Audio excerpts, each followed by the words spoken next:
इंदौर में एक 10वीं कक्षा की छात्रा ने खुदकुशी कर ली। बताया जा रहा है कि छात्रा का पेपर बिगड़ जाने के बाद वे तनाव में थी। पुलिस ने मर्ग कायम कर जांच शुरू कर दी है। दरअसल घटना इंदौर के चंदन नगर थाना क्षेत्र के रामानंद नगर की है। यहां रहने वाली 16 वर्षीय छात्र पलक श्रीवास ने अपने घर में फांसी लगाकर खुदकुशी कर ली। बताया जा रहा है कि छात्रा का पेपर बिगड़ गया था। उसके बाद से वह तनाव में थी।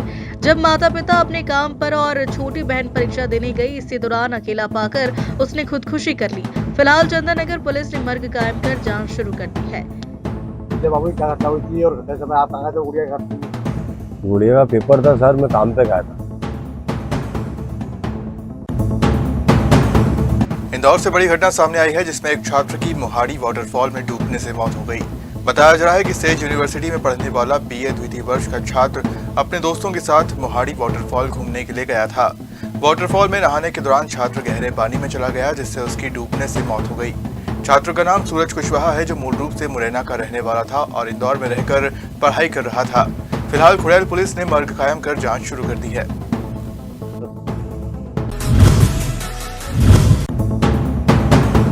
मध्य प्रदेश के भाजपा विधायक कालू सिंह ठाकुर का एक बार फिर कथित विवादित वीडियो सामने आया है, जिसमें वह एक महिला को गाली और धमकी देते हुए नजर आ रहे। वहीं पीड़िता ने थाने में शिकायती आवेदन दिया है, जिसमें विधायक पर कई गंभीर आरोप लगाए गए। धार की धर्मपुरी से भाजपा विधायक कालू सिंह ठाकुर का एक वीडियो सोशल मीडिया पर वायरल हो रहा है, जिसमें वे एक महिला के साथ गाली गलौज और धमकी देते हुए अपशब्द कहते हुए दिखाई दे रहे। वहीं महिला ने धामनोद थाने में एक आवेदन भी दिया है, जिसमें विधायक कालू सिंह ठाकुर भी शिकायत दर्ज करवाई। शिकायती आवेदन में पीड़ितों ने कई गंभीर आरोप लगाए हैं, जिसमें कहा गया कि कपड़े फाड़े, परिवार को जान से मारने की धमकी दी। इसकी वीडियोग्राफी भी मौजूद है। पीड़िता ने पुलिस से पूरे मामले की निष्पक्ष जाँच की मांग की। कालू सिंह ठाकुर की वजह से आए हैं। हमारी मम्मी और मेरा भतीजा जा रहा था बकरी चराने, तो उसको मारपीट करने लगा पत्थर से। तो वो रोते रोते मेरे पास आया, मैं भाग के गई उसके पास। तो विधायक मेरे ऊपर आया, गाली गलौज करने लगा और मेरे साथ ज़बरदस्ती करने लगा। तो उसके ड्राइवर था उसके साथ और उसका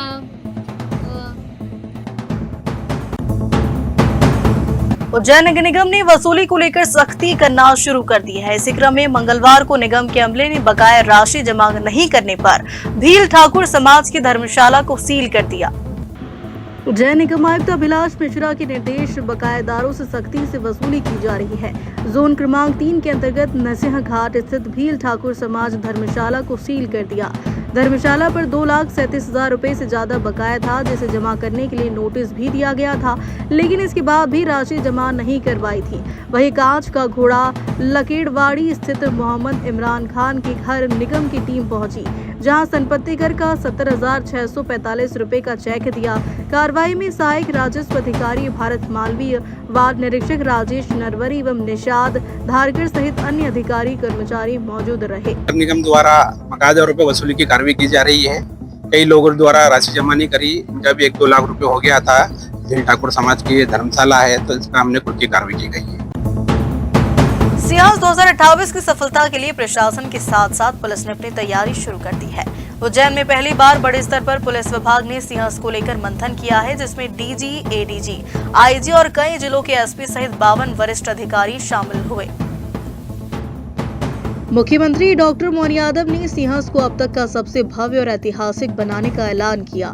सीएम की घोषणा के बाद उज्जैन में विकास कार्य जारी है। वहीं पुलिस ने भी अपने स्तर पर तैयारियां शुरू कर दी है। उज्जैन में पुलिस की बड़ी अहम बैठक हुई, जिसमें डीजी, कई एडीजी, आईजी समेत कई जिलों के एसपी और 52 वरिष्ठ पुलिस अधिकारी शामिल हुए, जिनका यही मानना था कि साल 2028 का महाकुंभ भीड़ के मान से बहुत ही विशाल और चुनौतीपूर्ण धार्मिक आयोजन है। इसके लिए विशेष तकनीकी अनुभव, टाइमलाइन सभी पर काम करना होगा। साल 2016 में बतौर एसपी की बागडोर संभालने वाले सेवानिवृत्ति आईजी मनोहर वर्मा भी शामिल हुए। अतिरिक्त पुलिस महानिदेशक प्रशिक्षण राजा बाबू सिंह द्वारा बल के प्रशिक्षण की कार्य योजना पर जोर दिया गया। सेमिनार का संचालन करते हुए पुलिस महानिरीक्षक विशेष शाखा तरुण नायक द्वारा प्रशिक्षण मॉडल के अंतर्गत 4S मॉडल की उपयोगिता पर विशेष रूप से चर्चा की गई। उज्जैन में कंट्रोल रूम के पास बनाई जा रही कंपोजिट प्रशासनिक बिल्डिंग के बेसमेंट की खुदाई के लिए कंट्रोल ब्लास्टिंग की जाएगी। कुछ दिनों से मशीनों से खुदाई की जा रही है, लेकिन इसमें अपेक्षित सफलता नहीं मिली है। बिल्डिंग डेवलपमेंट कॉरपोरेशन द्वारा कंट्रोल रूम के पास कंपोजिट एडमिनिस्ट्रेटिव बिल्डिंग बनाई जा रही है। इसके लिए बेसमेंट की खुदाई कर कुछ दिनों से मशीनों के माध्यम से की जा रही, मगर इसमें अपेक्षित सफलता नहीं मिल पा रही है। काले पत्थर होने के कारण मशीन बहुत कम मात्रा में खुदाई कर पा रही है। इसको देखते हुए बीडीसी और निर्माण करने वाली कॉन्ट्रैक्टर फर्म MSLR हरियाणा की टीम ने इसके लिए कंट्रोल ब्लास्टिंग करने का निर्णय लिया है। बिल्डिंग डेवलपमेंट कॉरपोरेशन द्वारा बनाए जा रहे इस प्रोजेक्ट में बेसमेंट खोदने के दौरान निकाले काले पत्थरों को तोड़ने के लिए कंट्रोल ब्लास्ट किया जाएगा। प्रोजेक्ट में बेसमेंट में मल्टी लेवल पार्किंग बनाई जाना, ब्लास्टिंग के लिए जिला प्रशासन की परमिशन मिल गई है। करीब 1.5 माह में समय पर ब्लास्टिंग की जाएगी। प्रोजेक्ट मैनेजर करण गुर्जर ने बताया कि सुरक्षा के सभी इंतजाम किए गए हैं। का प्रोजेक्ट है, इसमें क्या प्रॉब्लम आ रही है और क्या सोल्यूशन निकाला गया है इसके लिए? जी, जैसे यहाँ पे देखा जा रहा है, यहाँ चट्टानी भूस्तर आ चुका है। ये काले पत्थर होते हैं जिनमें आगे और नीचे जाना इन सर साधनों से नामुमकिन है। यदि करने भी गए तो इसमें ज़्यादा समय लग जा सकता है, जो दिक्कत दे सकता है आगे जाके इस बिल्डिंग के मेन उसके एम को लेकर। तो यहाँ पे एकमात्र सॉल्यूशन बच जाता है ब्लास्टिंग का। तो हम चाह रहे हैं कि हम कंट्रोल ब्लास्टिंग करें, जिससे आसपास के रहवासी एरियाओं को कोई ज़्यादा दिक्कत ना आए। तो इस पर आप जैसे देख सकते हैं, यहाँ पे रबर मैट रखी गई है। तो रबर मैट उस पर रखी जाएगी, जिससे नीचे होने वाली ब्लास्टिंग के पत्थर ऊपर ना आए। और ये सिर्फ 5 फीट गहरे और सिर्फ 3 सेंटीमीटर की चौड़ाई वाले होल होंगे और कंट्रोल तरीके से किए जाएंगे। तो हमारा प्रयास यही रहेगा कि हम छोटे से शुरुआत करें और ज़्यादा समय को मान ना देने से अच्छा सुरक्षा को मान देंगे। तो यही हमारा प्रयास है और होने वाली सारी सुविधा का बिल्कुल ध्यान रखा गया है। हर जगह पे ग्रीन नेटिंग की गई है, प्लस बाहर में पूरे में फेंसिंग की गई है। उसके अलावा कुछ बोर्ड्स लगाए गए हैं। ब्लास्टिंग के 30 मिनट्स पहले सब जगह पे अनाउंसमेंट हो जाएगा। ब्लास्टिंग से 5 मिनट पहले सायरन बजाया जाएगा और MP हॉस्पिटल, कंट्रोल रूम और क्वार्टर्स जैसी जगहों पे पर्सनली जाके बताया जाएगा कि यहाँ पे आधे घंटे बाद ब्लास्टिंग होगी। तो हमसे होने वाले सब मेजर्स हम कर रहे हैं और आशा अपेक्षा यही रहेगी कि सुरक्षित तरीके से ना शासन का कार्य रुके, ना आसपास में किसी को बाधक हो। उज्जैन कलेक्टर रोशन कुमार सिंह ने सिंहस्थ 2028 में श्रद्धालुओं की सुविधा के लिए किए जा रहे 29 किलोमीटर से अधिक लंबाई के नवीन घाट निर्माण के कार्य का जीवनखेड़ी में निरीक्षण किया। निरीक्षण के दौरान कलेक्टर रोशन सिंह ने प्रगतिरत कार्य में अर्थवर्क GSB लेयर के कार्य को खुदवाकर गुणवत्ता का निरीक्षण किया। निरीक्षण के दौरान जानकारी दी गई कि वॉल और 2 वॉल का कार्य प्रगतिरत है। कलेक्टर सिंह ने प्रत्येक दिन के कार्य की कार्य योजना बनाकर कार्य पर कार्य प्रगति सुनिश्चित करने के निर्देश दिए। कलेक्टर रोशन सिंह ने जल संसाधन विभाग के सिंहस्थ अनुभाग के सभी 13 इंजीनियर को प्रत्येक दिन घाट निर्माण के कार्य की अलग अलग निर्माण कार्य साइट्स का प्रत्येक दिवस निरीक्षण करने के निर्देश दिए गए हैं। निरीक्षण के दौरान जल संसाधन विभाग के कार्यपालन अभियंता योगेश बिरला, जल संसाधन विभाग के अधिकारी, निर्माण एजेंसी फलौदी कंस्ट्रक्शन के अधिकारी और कर्मचारी उपस्थित रहे।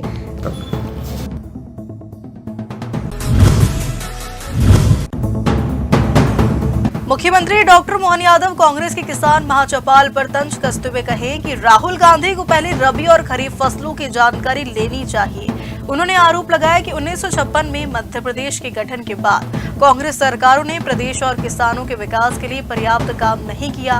उन्होंने कांग्रेस पर किसानों की अनदेखी का आरोप लगाते हुए राहुल गांधी से मध्य प्रदेश की जनता से माफी मांगने की मांग की। मध्य प्रदेश सरकार के द्वारा, जैसा कि मैंने पहले ही बताया था, हमारे राज्य के अंदर किसानों के लिए किसान कल्याण वर्ष मनाने की जो घोषणा की गई थी और जैसे कि मैंने कल अपने विधानसभा में वक्तव्य में कहा था कि हम अपने राज्य के किसानों की आमदनी बढ़ाने के लिए खास करके गर्मी की फसल में उड़द को बहुत प्रोत्साहन देने के लिए MSP के अलावा मध्य प्रदेश सरकार अपने किसानों के लिए 600 रुपये कुंटल का बोनस देने जा रही है।